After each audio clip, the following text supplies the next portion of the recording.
Hi గారు, welcome to our channel. ప్రస్తుతం మనతో పాటు దాము బాలాజీ గారు సీనియర్ జర్నలిస్ట్ ఉన్నారు. వాడితో ఒకసారి మాట్లాడదాం.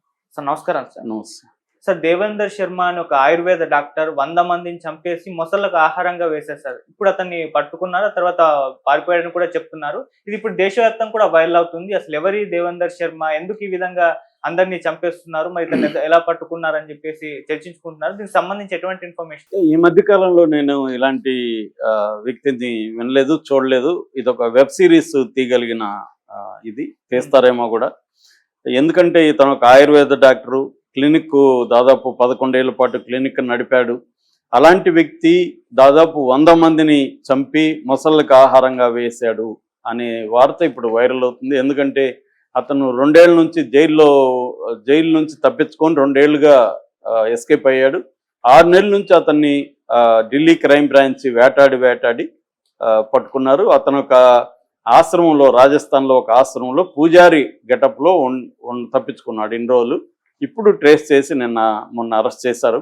సో ఇది సంచలనం సృష్టిస్తుంది. అసలు ఎవరి డాక్టరు, ఎందుకు ఇంతమందిని చంపాడు, ఎలా ఎస్కేప్ కాగలిగాడు, ఫైనల్గా ఎలా పట్టుకున్నారు, అతనికి ఏ రకమైన శిక్షలు పడ్డాయి, మళ్ళీ జైలు నుంచి ఎలా తప్పించుకున్నాడు, మళ్ళీ ఇప్పుడు ఎలా దొరికాడు అనే విషయాలు మనం చెప్పుకుందాం. సో ఇతని పేరు దేవేందర్ శర్మ.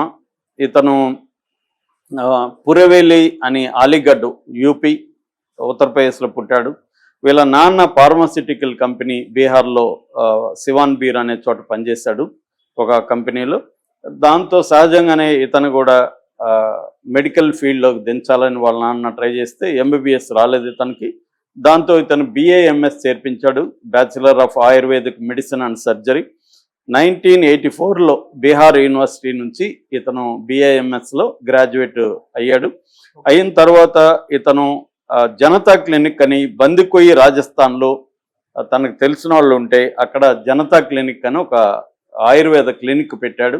అది దాదాపు 11 ఏళ్ల పాటు బాగానే నడిచింది. అయితే ఇతనికి ఆ డబ్బులు సరిపోలేదని చెప్పి వేరే వ్యాపారాలు చేద్దామని చెప్పి ఇతను ఒక గ్యాస్ ఏజెన్సీ తెరిచాడు. 92లో గ్యాస్ ఏజెన్సీ డీలర్షిప్ తీసుకున్నాడు, ఓపెన్ చేశాడు. కానీ అతను ఆ డీలర్షిప్లో కొంతమంది ఇతన్ని సప్లయర్స్ వాళ్ళు మోసం చేశారు. దాంతో ఇతనికి భారీ లాస్ వచ్చింది. అప్పులు చేసి పెట్టేశాడు, భారీ లాస్ వచ్చింది. ఈ అప్పులు ఎలా తీర్చాలి, హాస్పిటల్లో లాస్ వచ్చేసింది, ఇది కూడా గ్యాస్ ఇది పోయింది, ప్రెజర్ పెరుగుతుంది. ఈ క్రమంలో ఇతనికి కొంతమంది క్రిమినల్స్ సంబంధాలు వచ్చాయి. వాళ్ళు ఒక సలహా ఇచ్చారు, సార్ మేము కొంతమంది మనుషులు తీసుకొస్తాం, కిడ్నీలో ర్యాకెట్ స్టార్ట్ చేద్దాం అని చెప్పారు. సో ఈయన అది బాగానే అనిపించింది. ఒక కిడ్నీ సర్జరీ చేస్తే ఈయనకి 5 నుంచి 7 లక్షలు వస్తుంది. సో ఇది మంచిగా ఉందని చెప్పి కిడ్నీల ర్యాకెట్ మొదలుపెట్టాడు. సో వీళ్ళు వెళ్ళడం, కొన్నిసార్లు ఏమో ఎవరికో అవసరం ఉంటే వాళ్ళకి కొంత డబ్బులు ఇచ్చి తీయడం, కొన్నిసార్లు ఎవరిని పట్టుకొని వచ్చేయడం.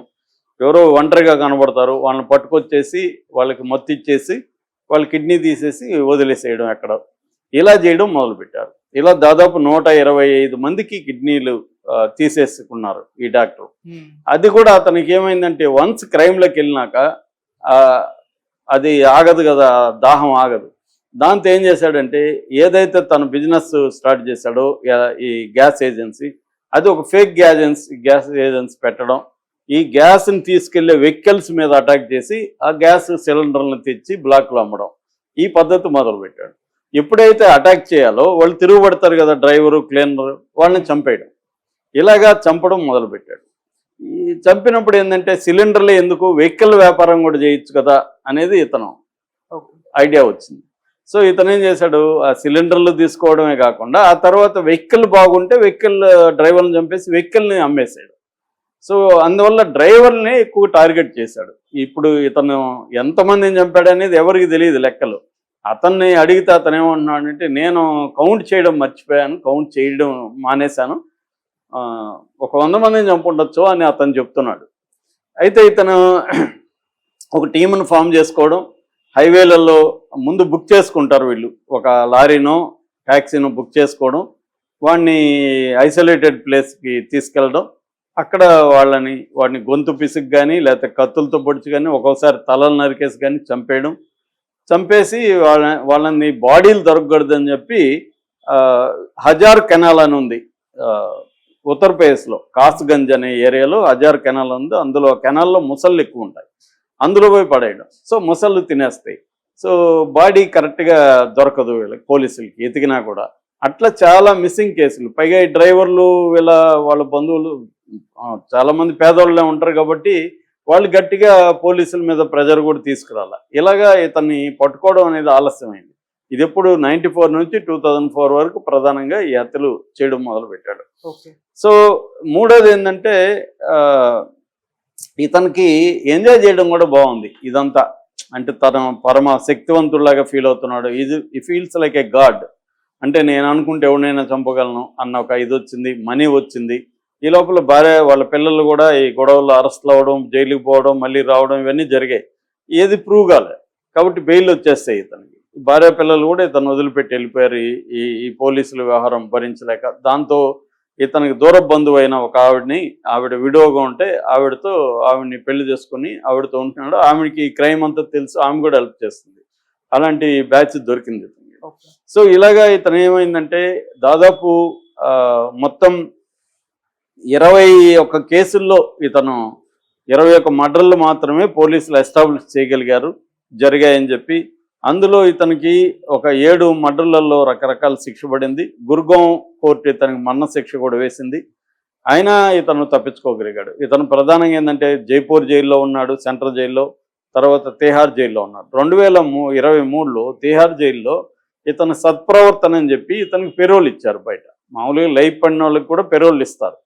అలాగే పెరోల్ మీద వచ్చి ఇతను ఎస్కేప్ అయిపోయాడు. సో అప్పటి నుంచి దొరకలేదు. ఇతనికి ఏంటంటే తెలివితేటలు, రకరకాల గెటప్స్ మార్చగలడు. గుండు కొట్టుకోవడం, లేకపోతే ముస్లిం లాగా యాక్షన్ వేసుకోవడం, లేకపోతే హిందూ పూజారి లాగా జందెమ వేసుకొని తిరగడం, ఇలాగా ఇతనికి రకరకాల వేషాలు అలవాటు ఉందన్నమాట. రెండోది ఇతని నెట్వర్క్ చాలా మంది తెలుసు, ఇతనికి డబ్బులు ఉన్నాయి.